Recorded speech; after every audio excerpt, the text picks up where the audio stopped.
بسم اللہ الرحمن الرحیم۔ میں آپ کو ایک واقعہ بتاتا ہوں۔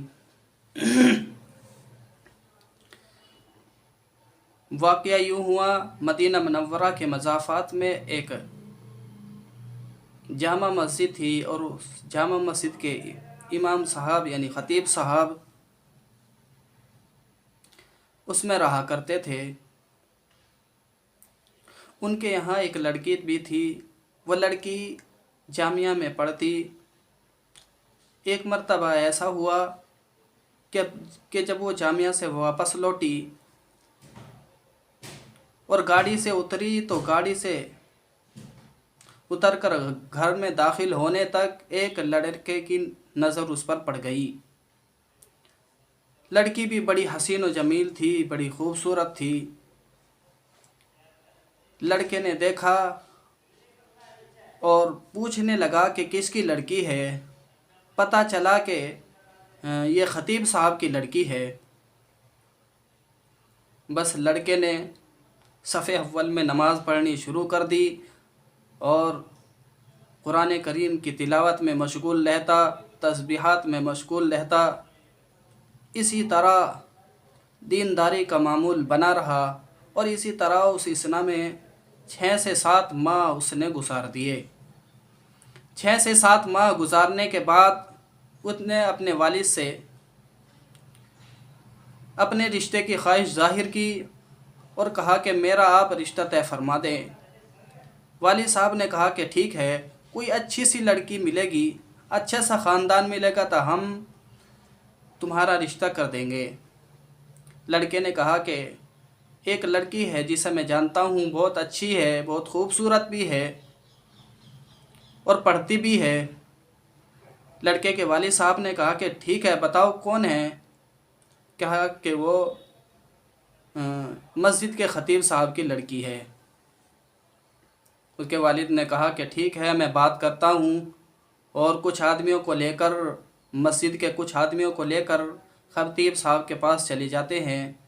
خطیب صاحب کے وہاں پہنچنے پر وہ لڑکی پسند آ جاتی ہے اور رشتہ طے کر دیتے ہیں۔ اس کے بعد کچھ دنوں کے گزرنے کے بعد لڑکے کی اس لڑکی سے شادی ہو جاتی ہے۔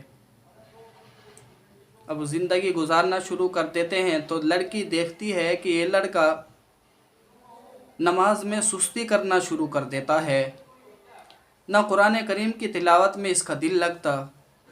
کچھ دن گزرنے پر یہ لڑکا داڑھی بھی کم کرا دیتا ہے، داڑھی بھی کٹا دیتا ہے۔ لڑکی اس چیز پر اعتراض کرتی ہے اور کہتی ہے کہ تم ایسا کیوں کر رہے ہو؟ نماز کی پابندی کرو، قرآن کریم کی تلاوت کرو جیسے پہلے کرتے تھے۔ اس لڑکے نے کہا کہ میرا مقصد اصل تجھے حاصل کرنے کے لیے تھا، یہ سب دکھاوا تھا، اور میں تو تجھے حاصل کرنا چاہتا تھا، اس وجہ سے میں نماز پڑھی، داڑھی بڑھائی، یہ سب کام کیے۔ لڑکی کو بہت غصہ آیا یہ سن کر، اور لڑکی نے اپنے والد صاحب سے جا کر اس کی شکایت کی۔ لڑکی کے والد صاحب کو بھی غصہ آیا، اور انہوں نے قاضی صاحب کو یہ بات بتائی۔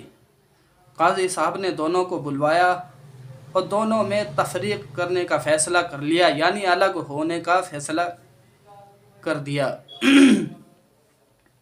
اب یہ لڑکا بڑا پریشان، کیا کرے؟ اب اس نے سوچا کہ کسی جادوگر سے جادو کراتا ہوں۔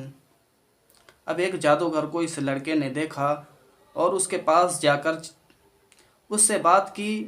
اس جادوگر نے کہا کہ ٹھیک ہے، آپ کا کام تو ہو جائے گا، لیکن اس میں اتنے پیسے لگیں گے، اتنے خرچ ہوگا۔ اس لڑکے نے اتنے خرچ کا انتظام فرما دیا۔ کچھ دن گزرنے کے بعد اس جادوگر نے پھر فون کر کر کہا کہ آپ کو اتنے پیسے اور دینے پڑیں گے۔